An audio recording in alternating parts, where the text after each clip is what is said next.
The lakes forming on the surface of Greenland are storing a large amount of meltwater throughout the season.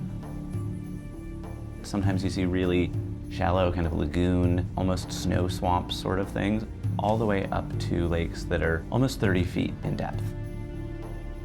As a glaciologist, I'm looking at this and I see bright ice, some darker ice that happens to have more dust in it. I see really bright snow. I see the lakes. You can see kind of a network structure where they're draining together. So intuitively, we look at this beautiful blue color, and you know that the darker the blue, the deeper the lake, which is nice, but we want to be able to quantify that. So imagine that you're a little beam of light, you get emitted by the sun, you hit the surface of the lake. As the light goes through the lake, some of it is absorbed by the water, and a little bit of it gets scattered back.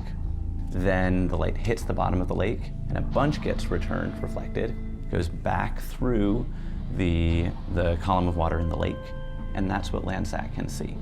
So we need to be able to understand how much energy is being absorbed by the water, what the reflectance of the bottom of the lake is, and what proportion of light is being scattered back by the water.